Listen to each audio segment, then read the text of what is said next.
লাবণী তার স্বামী হরিপদর সঙ্গে পদ্মপুকুর নামক গ্রামে বাস করে। লাবণী 8 মাসের গর্ভবতী ছিল, তাই হরিপদ তার খুবই কেয়ার করত। সে তাকে কোনো কাজ করতে দিত না। হরিপদ কাজে যাওয়ার আগেই বাড়ির সব কাজকর্ম করেই যেত। দেখতে দেখতে আরো 1 মাস কেটে যায়। একদিন লাবণীর প্রসব যন্ত্রণা শুরু হয়। হরিপদ গ্রামের দাইমা এবং আরো কিছু মহিলাকে তার বাড়িতে ডেকে নিয়ে আসে। কিছুক্ষণের মধ্যেই ঘরের মধ্যে থেকে হরিপদ 2টো বাচ্চার কান্নার আওয়াজ শুনতে পায়। হরিপদ খুবই খুশি হয়ে ঘরে আসে এবং সে দেখে লাবণীর পাশে 2টো বাচ্চা শুয়ে আছে। দেখো, আমাদের যমজ মেয়ে হয়েছে। তোমার মেয়ে পছন্দ তো? তুমি উপরওয়ালার কাছে সবসময় মেয়ের জন্য প্রার্থনা করতে, তাই উপরওয়ালা তোমার প্রার্থনা শুনে নিয়েছে।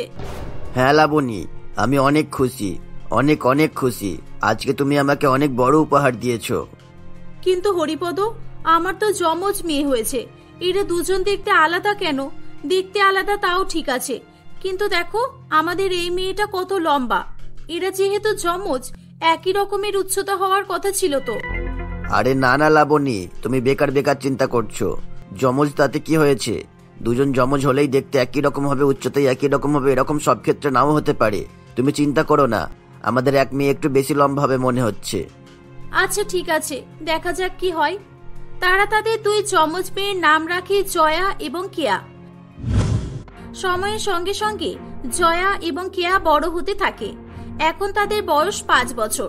কিন্তু তাদের 2 বোনের বড় হওয়ার সঙ্গে সঙ্গে তাদের বাবা মায়ের দুশ্চিন্তা বেড়েই চলেছিল।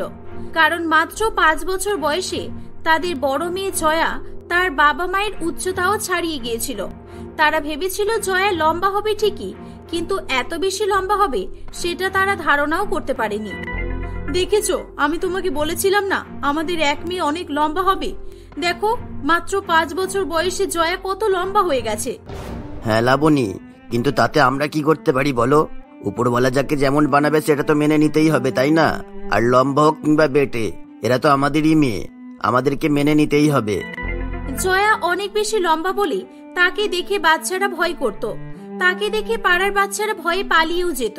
শুধু তাই নয়, তার নিজের বোন কেয়াও তাকে পছন্দ করত না। কেয়া তার দিদি জয়ার থেকে দেখতে অনেক বেশি সুন্দর ছিল, তাই সে তার রূপের জন্য মনে মনে খুবই অহংকার করত। একদিন জয়া পাড়ার কিছু বাচ্চাদের কাছে যায়। বাচ্চাগুলো আগে থেকেই সেখানে খেলা করতে ব্যস্ত ছিল। এই, আমিও খেলবো তোদের সঙ্গে। তোরা কি খেলছিস? আমাকে তোদের সঙ্গে খেলতে নিবি? জয়ার কথা শেষ হওয়ার আগেই তাকে দেখে 2-1টা বাচ্চা ভয়ে সেখান থেকে পালিয়ে যায়। না, আমরা তোকে খেলতে নেব না, আমরা কেউ তোর সঙ্গে খেলবো না। দেখ, তোকে দেখে আমার বন্ধুরা পালিয়ে গেল, তুই চলে যা এখান থেকে। কেন? তোরা আমাকে খেলতে নিস না কেন রে? আমার কি খেলতে ইচ্ছে করে না বল? না, তুই আমাদের সঙ্গে খেলতে পারবি না কখনো, কারণ আমার মা বলেছে তুই অন্য কোনো গ্রহ থেকে এসেছিস, তুই এলিয়ান, আর তাই জন্যই তুই এত লম্বা। এই চল, আমরা এখান থেকে চলে যাই, তা না হলেই আমাদের কোনো ক্ষতি করে দেবে হয়তো। এই বলে বাচ্চারা সবাই সেখান থেকে চলে যায়। জয়া মনে মনে খুবই কষ্ট পায় এবং বাড়ি ফিরে এসে তার বোনের কাছে যায়। কেয়া তখন পুতুল নিয়ে খেলা করছিল। কেয়া, দেখ না, আমার সঙ্গে কেউ খেলা করতে চায় না। চল, আমি আর তুই 2 বোন মিলে পুতুল খেলি। আমার নিজের বোন থাকতে কারোর প্রয়োজন নেই। আমি আর কখনো ওদের সঙ্গে খেলতে যাব না। না, আমি তোর মতো জিরাফের সঙ্গে কোনোদিনই খেলবো না। আমার তোকে পছন্দ না। তুই আমার যমজ কেন হলি? আমার বন্ধুরা বলেছে আমি যদি তোর সঙ্গে মিশি তাহলে ওরাও আমাকে খেলতে নেবে না। আমি তোর সঙ্গে কথা না বলে থাকতে পারবো, কিন্তু আমার বন্ধুদের সঙ্গে কথা না বলে আমি থাকতে পারবো না। এই বলে কেয়াও সেখান থেকে চলে যায়। জয়ার চোখে জল চলে আসে। জয়ার ছেলেবেলাটা ঠিক এভাবেই কেটে যায়। তার কোনো সঙ্গী কিংবা বন্ধু কেউ ছিল না। সময়ের সঙ্গে সঙ্গে জয়া এবং কেয়া বড় হয়ে ওঠে। এখন কেয়ার উচ্চতা যেখানে 5.5 ফুট ছিল, সেখানে জয়ের উচ্চতা 9 ফুট ছাড়িয়ে গিয়েছিল। বড় হওয়ার পর আরো বেশি একা হয়ে পড়েছিল জয়া। তাকে কেউই পছন্দ করত না। 2 মেয়ে বিবাহ উপযোগী হয়ে যাওয়ায় তার বাবা মা তাদের বিয়ে নিয়ে খুব চিন্তায় পড়েছিল, কারণ জয়া অনেক বেশি লম্বা হওয়ায় তাকে কেউই বিয়ে করতে চাইতো না। অপরদিকে কেয়া দেখতে সুন্দর হওয়ার জন্য তার জন্য অনেক ভালো ভালো সম্বন্ধ আসতো। ঘটক মশাই, আমার মেয়ের জন্য কোনো ছেলে পেলেন? না, পাইনি। আর এই জীবনে আর পাবো বলে তো আমার মনে হচ্ছে না। আপনার মেয়ে 9 ফুট লম্বা। এই পৃথিবীতে 9 ফুটের আর কোনো ব্যক্তি আছে বলে আমার তো মনে হয় না। এত লম্বা মেয়ের বিয়ে দেওয়া খুবই মুশকিল। ঘটক মশাই, এমন বললে কিভাবে হবে বলুন? আমার মেয়েটা কি তাহলে আজীবন কুমারী থেকে যাবে? আচ্ছা ঘটক মশাই, একটা কাজ করলে হয় না? আমার বড় মেয়েকে যে বিয়ে করবে আমি তাকে 10 লক্ষ টাকা যৌতুক দেব। এছাড়া আমার কাছে আর কোনো উপায় নেই। আপনি দেখুন, এবার হয়তো কেউ না কেউ আমার মেয়েকে বিয়ে করতে চাইবেই। হ্যাঁ হ্যাঁ, আজকাল টাকার লোভে তো অনেকেই বিয়ে করছে। ঠিক আছে, আমি দেখছি আপনার লম্বা মেয়ের কোনো ব্যবস্থা করা যায় কিনা। এই বলে ঘটক মশাই সেখান থেকে চলে যায়। কিছুদিনের মধ্যেই তাদের বাড়িতে বৈশালী দেবী তার 2 ছেলে শঙ্কর এবং সুজয়ের সঙ্গে আসে। হরিপদ বাবুর 2 মেয়ে আছে জেনেই বৈশালী দেবী তার 2 ছেলের সম্বন্ধ নিয়ে সেখানে এসেছিল।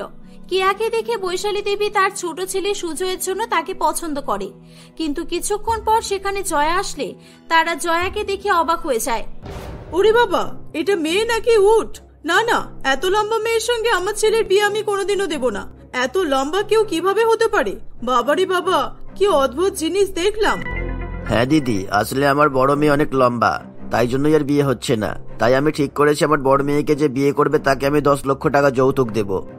টাকার কথা শুনে বৈশালী দেবীর ভীষণ পরিমাণে লোভ হয় এবং সে জয়ের সঙ্গে তার বড় ছেলের বিয়ে ঠিক করে দেয়। কিন্তু বাড়িতে এসে শঙ্কর তার মায়ের সঙ্গে ঝগড়া করতে শুরু করে। তোমার কি মাথা খারাপ হয়ে গেছে নাকি? আমি অত লম্বা মেয়ের সঙ্গে বিয়ে করব না। তুমি আমার কোনো রায় না নিয়েই বিয়েতে রাজি হয়ে গেলে কেন? আরে তুই চিন্তা করছিস কেন? আমি অনেক কিছু চিন্তা ভাবনা করেই এই বিয়েতে রাজি হয়েছি। জয়ার বাবা 10 লক্ষ টাকা যৌতুক দেবে। তুই তো কদিন আগেই বলছিলি তোরা 2 ভাই নতুন একটা ব্যবসা শুরু করবি, আর ব্যবসা করার জন্য 10 লক্ষ টাকার প্রয়োজন। এখন যদি 10 লক্ষ টাকা পাওয়া যায় তাহলে আমাদের আর পেছন ঘুরে তাকাতে হবে না। সে তো বুঝতে পারছি, কিন্তু এই লম্বা মেয়ের সঙ্গে আমি কিভাবে সংসার করব? সংসার করতে হবে কেন? আমি কখন বললাম যে ওর সঙ্গে তুই সারা জীবন সংসার করবি?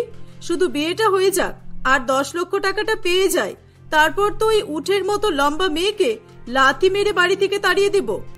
শঙ্কর তার মায়ের কথা শুনে জয়াকে বিয়ে করতে রাজি হয়ে যায়। কিছুদিনের মধ্যেই জয়ের সঙ্গে শঙ্করের এবং কেয়ার সঙ্গে সুজয়ের বিয়ে হয়। বিয়ের পর থেকে জয়ার জীবন আরো দুর্বিষহ হয়ে উঠেছিল, কারণ তার শাশুড়ি মা এবং তার নিজের বোন কেয়া তার উপর অত্যাচার করতে শুরু করেছিল। কেয়া তো আগে থেকেই জয়াকে পছন্দ করত না, আর এখন তার শাশুড়ি মায়ের সাপোর্ট পেয়ে সে আরো কূটনৈতিক ও নিষ্ঠুর হয়ে উঠেছিল। এই জয়া, তুই এত লম্বা কি করে হলি বলতো? তোকে দেখে আমার খুব অবাক লাগে। তুই আমার ছোট বৌমার মতো হতে পারিসনি? মা, কে কেমন হবে এটা কি মানুষের হাতে থাকে বলুন?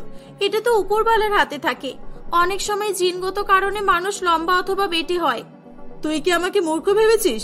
তোর বাবা মা তো তোর মতো লম্বা না, তাহলে এত লম্বা হওয়ার জিন তোর শরীরে এলো কিভাবে?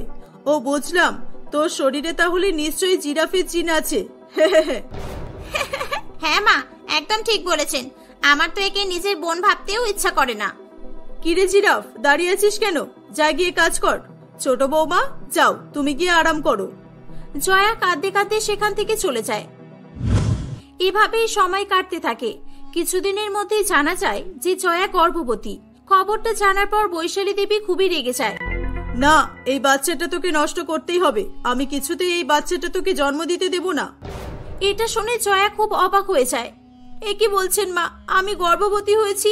আমি তো ভেবেছিলাম আপনি খুশি হবেন, আর আপনি আমার বাচ্চা নষ্ট করার কথা বলছেন কেন? খুশি হব কেন? খুশি হব কেন? তুই বাঁশের মতো লম্বা, আর তুই তোর মতোই লম্বা বাচ্চাদের জন্ম দিবি, এটা ভেবে খুশি হব? তোর জন্য আমার ছেলেটা কাউকে মুখ দেখাতে পারে না। গ্রামের সবাই আমাকেও ছাড়ে না। তোর জন্য আমাদের পরিবারটা তছনছ হয়ে গেল। তোকে বাচ্চার জন্ম দিতে হবে না। আমার ছোট বৌমাও প্রেগনেন্ট। এই আমাকে আমার হাতে বংশের প্রদীপ তুলে দেবে। না মা, এমন করবেন না দয়া করে। আর যাই হোক, এই বাচ্চাটা আমি নষ্ট করতে পারবো না। মা, আপনি এই নাটক দেখছেন কেন দাঁড়িয়ে দাঁড়িয়ে? এই নিন ওষুধটা, জোর করে মুখের মধ্যে ভরে দিন, আমি একে ধরছি। জয়া অনেক লম্বা হওয়ায় তার উপর জোর খাটানো অত সহজ ব্যাপার ছিল না। তাই বাড়ির 2 ছেলে এবং কেয়া ও বৈশালী দেবী সবাই মিলে জোর করে ধরে বেঁধে জয়াকে বাচ্চা নষ্ট করার ওষুধ খাইয়ে দেয়। শুধু তাই নয়, জয়াকে তারা সবাই মিলে খুব মারধর করে বাড়ি থেকে তাড়িয়ে দেয়। জয়াকে বাড়ি থেকে বের করে দেওয়ার কিছুদিনের মধ্যেই তাদের সংসারের অবস্থা শোচনীয় হয়ে পড়ে। শঙ্কর ও সুজয়ের ফ্যাক্টরিতে আগুন ধরে যায় এবং তারা নিঃস্ব হয়ে পড়ে। লোকজনের দেনা শোধ করতে গিয়ে তারা পথে নেমে পড়ে। তাদেরকে ঘরবাড়িও বিক্রি করতে হয়। তারা এখন ভাড়ায় ঘর নিয়ে বাস করে। দুই ভাই কোনো রকমে দিনমজুরের কাজ করে সংসার চালায়। কেয়া এখন 9 মাসের গর্ভবতী ছিল। একদিন হঠাৎ করে কেয়ার প্রসব যন্ত্রণা শুরু হয় এবং তাকে নিয়ে সবাই হসপিটালে যায়। দেখুন, পেশেন্টের অবস্থা খুবই ক্রিটিক্যাল। আপনারা যদি বাচ্চা এবং মা দুজনকেই বাঁচাতে চান, ইমিডিয়েটলি 2 লক্ষ টাকার ব্যবস্থা করুন। অপারেশন করতে হবে। 2 লক্ষ টাকার কথা শুনে সবাই খুব চিন্তায় পড়ে, কারণ তাদের কাছে সেই মুহূর্তে কোনো টাকাই ছিল না। তোরা চিন্তা করিস না, আমার পুরানো কিছু সোনার গহনা আছে, আমি ওগুলো বিক্রি করে টাকা নিয়ে আসছি, তোরা বৌমার কাছেই থাক। এই বলে বৈশালী দেবী তার সোনার গহনা বিক্রি করে টাকা জোগাড় করে। সেই টাকাগুলো একটা ব্যাগে ভরে হসপিটালের দিকে সে হেঁটে হেঁটে যাচ্ছিল। ঠিক তখনই একটা চোর তার হাত থেকে ব্যাগটা নিয়ে পালিয়ে যায়। বৈশালী দেবী চোর চোর বলে চিৎকার করে তার পেছন পেছন ছুটতে থাকে, কিন্তু বৃদ্ধ হওয়ার কারণে সে ঠিকমতো দৌড়াতে পারছিল না। ঠিক সেই সময় হঠাৎ করে সেখানে জয়া চলে আসে। জয়া চোরটিকে ধরার জন্য দৌড়াতে শুরু করে। জয়া অনেক বেশি লম্বা হওয়ায় সে খুব দ্রুত দৌড়াতে থাকে। কালো চোর জয়ার হাত থেকে বাঁচার জন্য একটা মেলার মধ্যে ঢুকে পড়ে। মেলায় অনেক লোকের ভিড় ছিল, তাই কালুকে খুঁজে পাওয়া যাচ্ছিল না। বৌমা, চোরটা তো এই ভিড় মেলার মধ্যে ঢুকে পড়লো, এবার আমরা ওকে কি করে খুঁজবো? আপনি ভুলে যাচ্ছেন কেন মা? সাধারণ মানুষের থেকে আমি অনেক বেশি লম্বা, তাই আমি খুব সহজেই চোরটাকে খুঁজে বের করতে পারবো। জয়া এদিক ওদিক তাকিয়ে চোরটাকে দেখতে পায় এবং সে চোরটাকে ধরে খুব মারধর করে। চোরের কাছ থেকে টাকার ব্যাগটা নিয়ে জয়া ও তার শাশুড়ি মা হসপিটালে পৌঁছায়। কেয়ার অপারেশন সাকসেসফুল হয় এবং সে একটি মেয়ের জন্ম দেয়। সবাই মিলে তাদের ভুলের জন্য জয়ার কাছে হাত জোড় করে ক্ষমা চাইতে শুরু করে। আমাকে ক্ষমা করে দে দিদি, আজকে তুই যদি ঠিক সময়ে না আসতিস তাহলে হয়তো আমি আমার বাচ্চাকে হারিয়ে ফেলতাম। বৌমা, তুমি আমাকে ক্ষমা করে দাও, আমি তোমার সঙ্গে অনেক বড় অন্যায় করে ফেলেছি, আমি তোমার বাচ্চাকে মেরে ফেলেছি। জানি না উপরওয়ালা আমাকে কখনো ক্ষমা করতে পারবে কিনা। তোমার উচ্চতার জন্য আমরা সবসময় তোমাকে নিয়ে হাসি ঠাট্টা করেছি, কিন্তু আজকে তোমার উচ্চতার জন্যই তোমার বোনের আর আমার নাতনির জীবন বেঁচে গেল। জয়া তার পরিবারকে ক্ষমা করে দেয়। জয়াকে সবাই মিলে সসম্মানে বাড়ি ফিরিয়ে নিয়ে আসে এবং তারা সবাই মিলে আবার হাসি খুশি বসবাস করতে থাকে।